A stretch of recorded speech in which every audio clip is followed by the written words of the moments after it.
Siyempre, kailangan natin sabunan.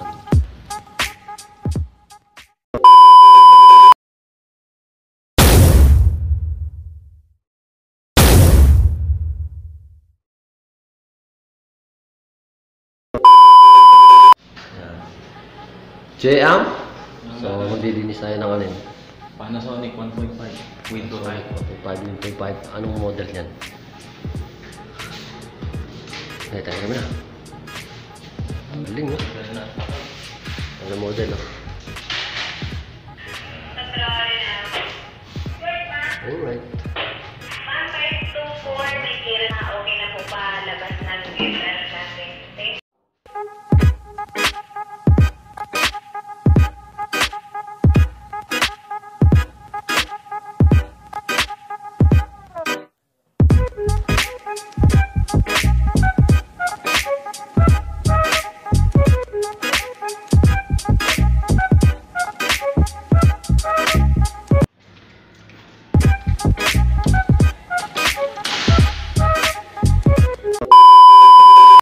Ayan si paring JM, maglilinis siya ng aircon. So, ito yung Panasonic na 1.5 Panasonic.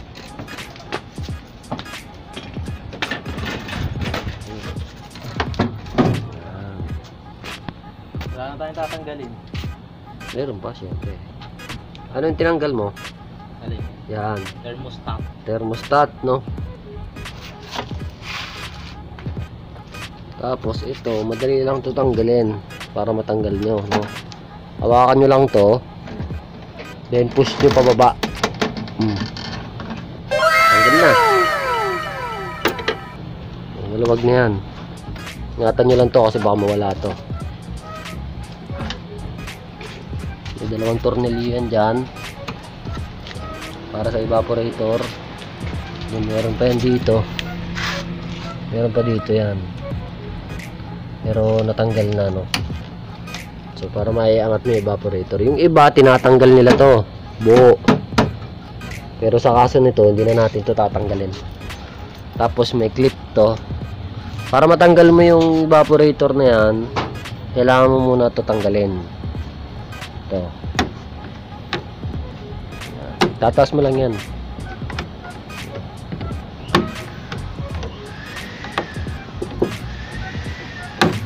Tanggal na. Para may urong yung evaporator. Ayan. Kasi aangat mo lang yan.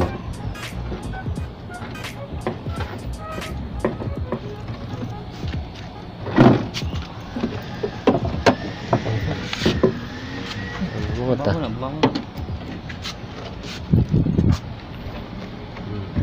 Hindi, yan. Hindi angat na, ano. Ayan na, oh. Kita nyo na. Nagta mo na yung ilalim. Pwede mo na masabunan yan. Dito mo na papadaanin yung kamay mo. Kaya mo na pasabunan yan. Tapos baka nang tatanggalin. Eh, ito pala. Ito, tanggalin mo to. Tornilyo yan dyan. Gilid. Tapos tanggalin nyo lang to. Ito nga dyan. Ano ba yan? Tandaan nyo lang, mas mainam, picturean nyo lang para ano, ito may tornilyo dito isa.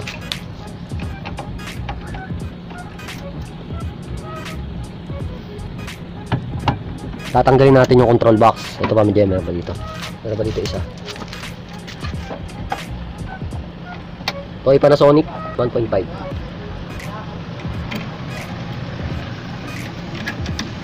So natanggal mo na yung dalawang tornilyo, pwede mo nang alisin yan.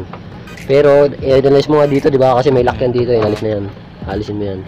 Kiklip mo lang yung pag ganun. Yan, para may iangat. Ayan. Tanggal na. Plastic. Ito, hindi, tanggalin mo na dun. Siyempre, naka-ano yan, di ba? Naka-pan yan. May kasamang pan yan. Pwede mo na ng plastikan yan para hindi ka na magtanggal. Pero yung iba, pag socket type, yung pan, tinatanggal. Ito, pwede mo na itong anuhan. Para hindi ka na magtanggal dito, pwede mo siyang plastikan. Pero isilyado mo lang siya na hindi siya talaga mababasa. Doble mo yung plastic para mabugahan mo rin to. Okay.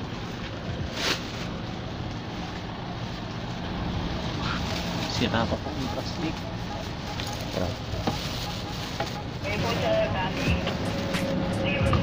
Ngayon, ang tatanggalin naman natin sunod, ito. I-atras lang natin pa ganun para mabuga natin na maayos yung condenser coil. So may tornilyo dyan, dalawa. Then may tornilyo to. Mga gilid, no? Tapos ito may tornilyo rin dito. Saka dun sa baba. So, tatanggalin natin yan. Saka yun sa paa.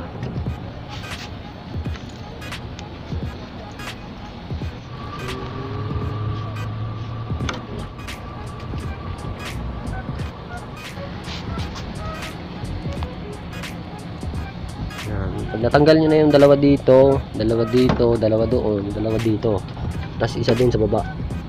So okay na yan, natanggal nyo na, no? Pwede nyo nang iurong pa ganito para mabugahan nyo ng maganda-ganda yung ano. Yan. Pakita nyo na yan. Maluwag nyo yan, yan. Pwede nyo nasangkatin yan.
Ngayon, babalik natin to. So, maraming nahihirapan pagbalik nito. Pero ngayon, tuturo ko kung paano yung tamang pagbalik, no?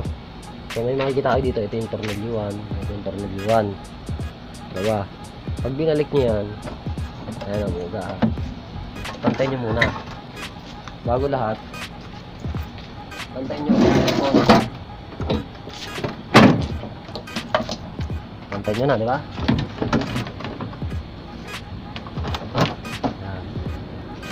I-atras nyo to. Yan, atras nyo na. Pasok mo yung ilalim. Pinasok mo yung ilalim, ayusin mo na. Ayun na. Ganun lang kadali yun. Pwede mo ng tornilyo yan. Inaabot ako ng half-day dyan dati. Hindi ko ma-shoot. Saglit lang na maipasok, kaya kita mo ng tornilyo. Dapat tama yung pagkapasok nyo yan kasi mahirapan kayo. Pero dapat tanggalin nyo muna to. Yan, para di kayo mahirapan.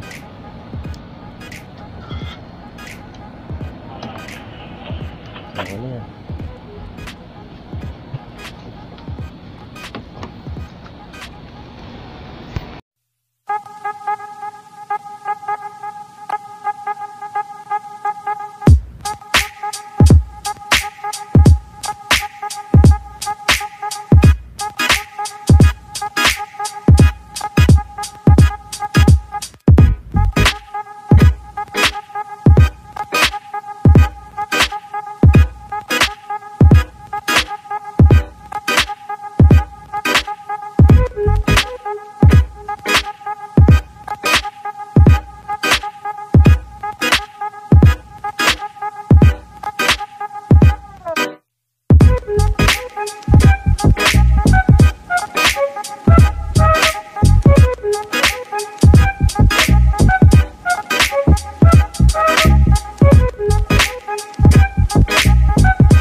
A few moments later.